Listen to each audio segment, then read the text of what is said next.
Assalamualaikum warahmatullahi wabarakatuh. Alhamdulillah, wassalatu wassalamu ala rasulillah Sayyidina Muhammadin ibni Abdillah. Asyhadu an la ilaha illallah wa anna Muhammadan abduhu wa rasuluh, la nabiyya ba'dah. Puja syukur mari senantiasa kita panjatkan kehadirat Allah Subhanahu wa taala, yang mana sampai dengan hari ini beliau masih memberikan kita begitu banyak nikmat. Antara lain nikmat kesehatan, kesempatan, sehingga kita bisa terus melaksanakan kegiatan kita ataupun pembelajaran kita dalam sistem daring.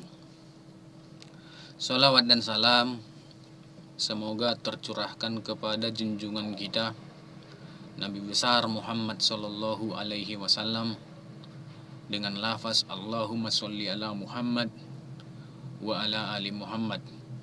Semoga kiranya kita nanti memperoleh syafaat beliau di kemudian hari.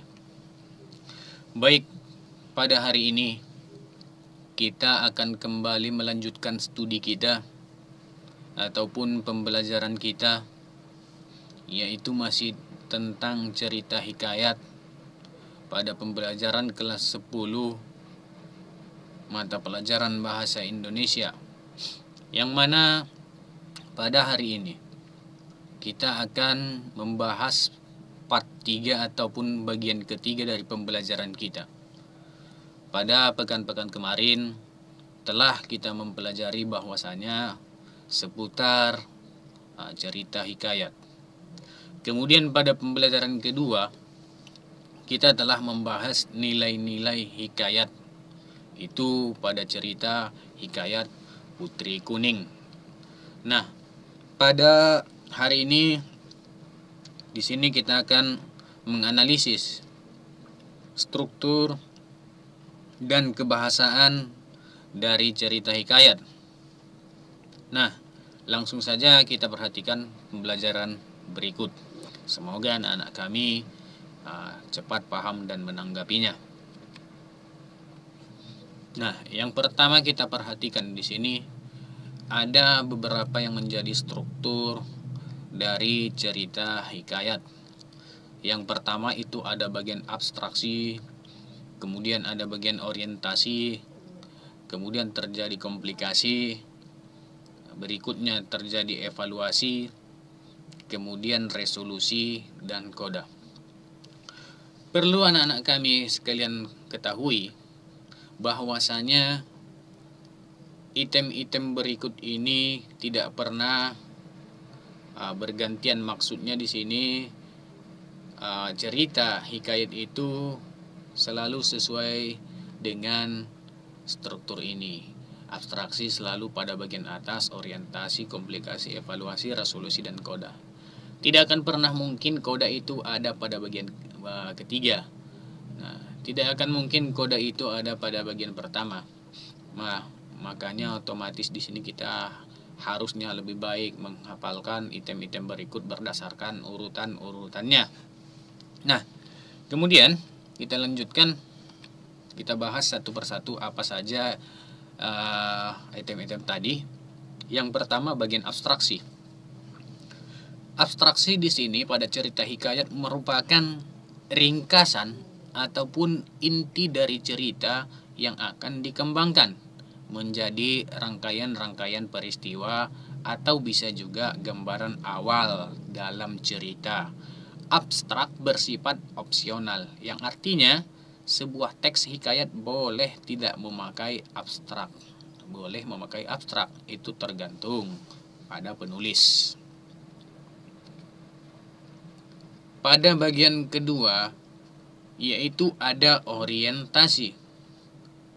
Orientasi di sini adalah bagian teks yang berkaitan dengan waktu, suasana, maupun tempat yang berkaitan dengan hikayat tersebut. Nah, orientasi di sini pengenalan waktunya kapan, pengenalan suasananya kapan, nah ataupun tempatnya di mana, itu ada pada bagian orientasi. Nah, pada umumnya tempat dari hikayat itu sudah kita pelajari pada pembelajaran-pembelajaran kemarin.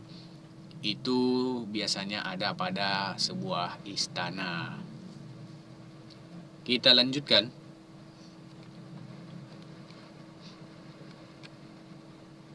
Yang ketiga yaitu ada komplikasi. Komplikasi di sini berisi urutan kejadian-kejadian yang dihubungkan secara sebab dan akibat.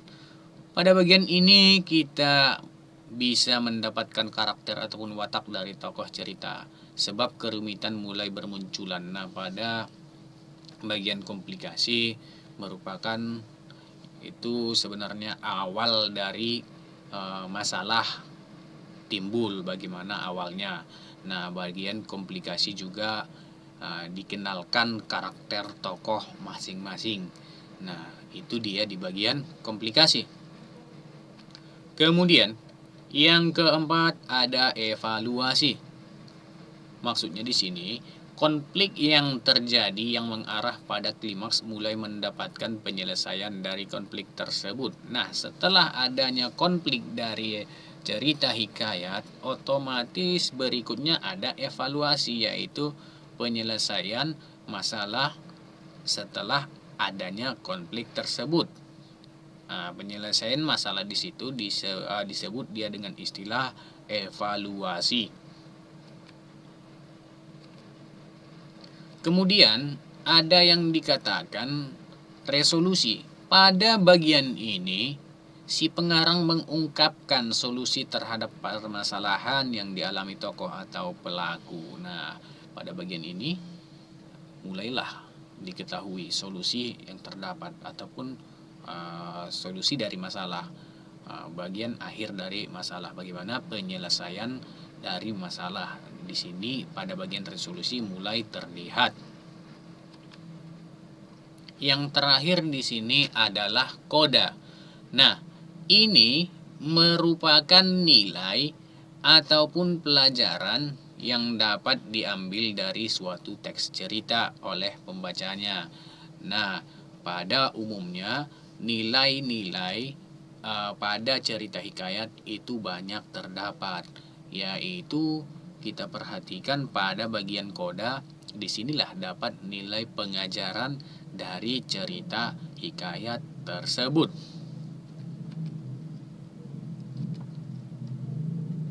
Nah, kemudian kita perhatikan di sini karakteristik hikayat.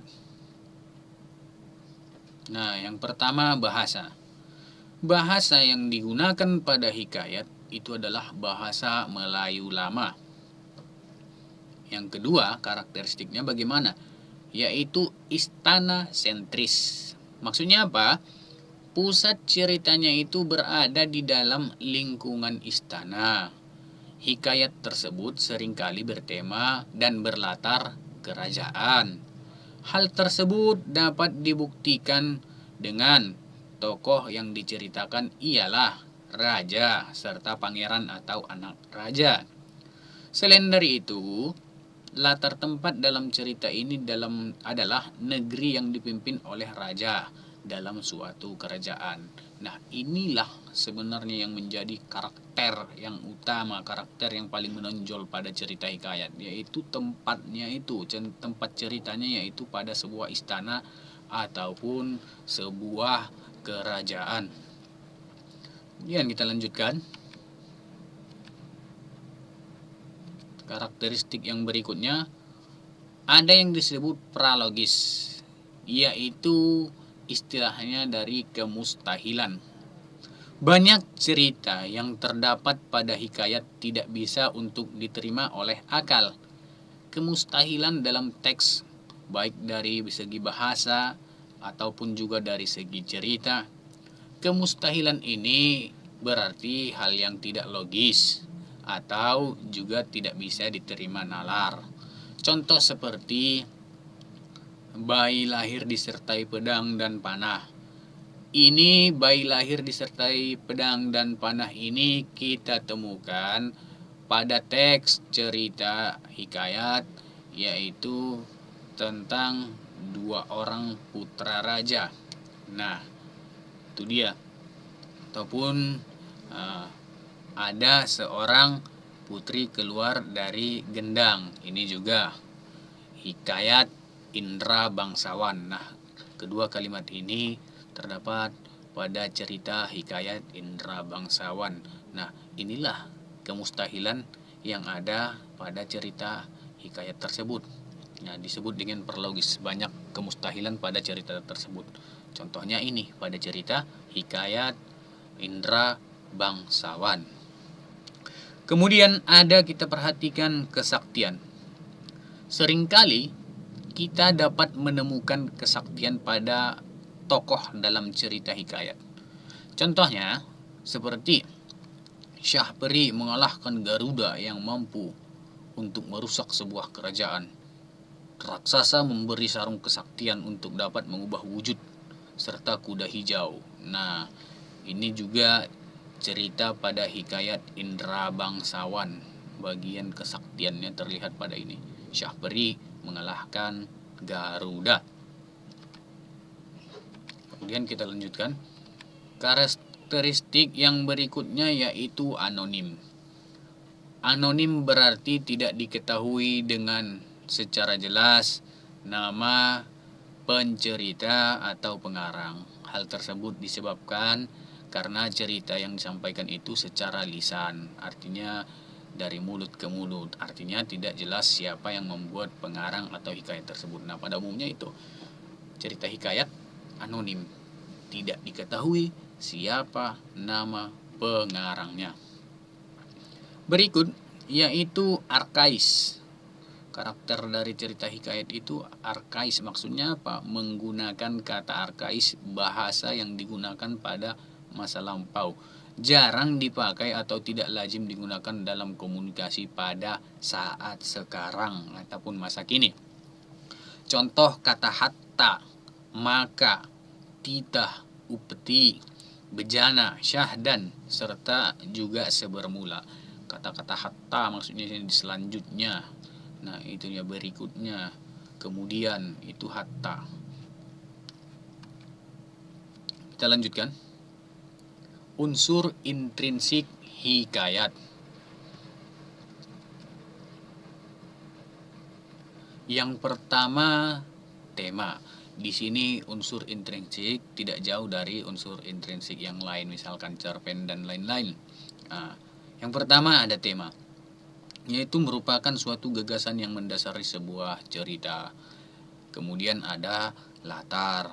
Latar adalah tempat, waktu, serta situasi atau suasana yang tergambar dalam suatu cerita hikayat. Kemudian ada alur, merupakan sebuah jalinan peristiwa dalam sebuah cerita. Itu rangkaiannya, bagaimana alurnya. Berikut ada amanat pada hikayat, merupakan sebuah pesan yang ingin disampaikan oleh pengarang dengan melalui sebuah cerita. Kemudian ada tokoh, merupakan pemeran pada cerita. Penokohan merupakan penggambaran watak dari sang tokoh. Kemudian ada sudut pandang, merupakan pusat pengisahan dari mana sebuah cerita dikisahkan oleh pencerita. Kemudian gaya. Untuk gaya ini berhubungan dengan bagaimana cara penulis menyajikan sebuah cerita dengan menggunakan bahasa serta juga unsur-unsur keindahan lainnya. Nah, inilah beberapa item unsur intrinsik yang kita temukan pada cerita hikayat. Kemudian anak kami pada hari ini saya memberikan tugas yang pertama di situ, tuliskan tema dari cerita hikayat Putri Kuning. Nah, itu ada pada buku paket kita. Yang kedua, tuliskan tokoh dan penokohan yang ada pada cerita hikayat Putri Kuning. Siapa saja tokoh dan karakternya bagaimana. Yang ketiga, apa sajakah aktivitas yang dilakukan Putri Kuning di kerajaan. Yang terakhir, apakah kaitannya antara bunga kemuning dan Putri Kuning. inilah dia tugas pada pembelajaran kita, yaitu pembelajaran ketiga dari cerita hikayat. Nah, akhir kata, jika memang masih ada yang kurang jelas, boleh langsung ditanyakan kepada Bapak atau boleh berkomentar pada kolom YouTube kita di channel YouTube OSIS SMK Swasta Teruna Padang Sidempuan. Nah, berikan komentar yang positif di sana nantinya. Apapun yang kurang mengerti boleh ditanyakan di kolom komentar. Akhir kata, marilah kita selalu berlomba-lomba untuk memperoleh suatu kebaikan. Billahi fisabilil haq, fastabiqul khairat. Assalamualaikum warahmatullahi wabarakatuh.